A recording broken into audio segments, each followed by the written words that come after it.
Now, I don't know who needs to hear this right now, but if you feel anything like I do, you need to slow down. You need to try to take a step back, and you need to remember to breathe. Because one of the problems I have with my anxiety is that I find myself forgetting to breathe or holding my breath, like people do in movies when they're scared or they're hiding.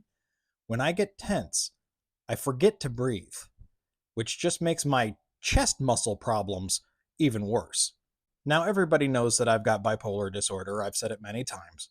I also have ADHD. But something else that I've never really admitted to having is something called intermittent explosive disorder. Basically, along with bipolar disorder, making my emotions a wreck, at the drop of a hat, things can make me incredibly angry or frustrated and pissed off disproportionately. I could have shown you any number of different articles, but actually the AI description is pretty succinct, so I'll just use that.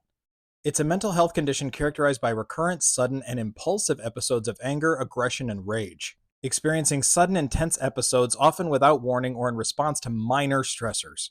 Now, mine can be minor or major depending on how you view the situation. I can read that Donald Trump just opened up Alligator Alcatraz and I can throw a fit. But I can also find myself incredibly pissed off and enraged when I accidentally drop a pencil that I'm using on the floor. Thankfully, for other people, most of it is internalized. I have never hit or struck another person when I've been upset, but I do often find myself raising my voice, straining my voice, complaining about shit, or yelling about sometimes nothing. And with a lot of things going on in the world, and especially in our country, with it burning down with an authoritarian at the helm lately, it's gotten worse. Even with therapy and my treatments, my wife says that I am stressed out all the time, and she can tell. As I've said, stress manifests in me as tight chest muscles and tight back muscles. I've had my heart checked multiple times and it's totally fine, and I go for 6 to 10 mile runs.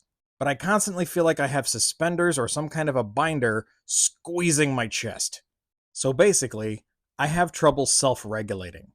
So, for example, when I have days like I had yesterday where I thought to myself, yeah, Trump has his immunity from the law, the Supreme Court has stopped injunctions on his executive orders, he can do whatever he wants, and he just gave ICE more money than some countries have on their defense. He has his own personal Gestapo, and they have complete control. It instantly makes me feel like I'm getting squeezed. And anyone who talks to me or any interaction I have a whole bunch of stress in my voice, and I am just, you can tell I'm on the edge of a precipice, and all I need is someone to flick me, and I'll fall. Why am I bothering to tell you all this? Because there's a good chance it might describe you too, especially with everything going on right now. Now, I currently have things like my weekly K treatments, and I have Klonopin, but even that doesn't really do the job, because I still have to worry about work, my family, not to mention the entire world burning down around me. And life doesn't stop in the meantime.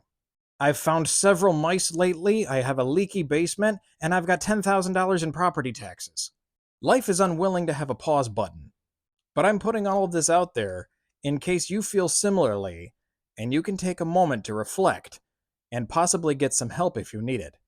Because I've heard many people in my comment sections over the weeks tell me they feel similarly to how I do. Maybe it goes farther than you think. And if you find yourself crashing on a regular basis, you find yourself completely worn out, stressed out all the time, tight in the chest, difficulty concentrating, and just always feeling that dark cloud above your head, you need to get help.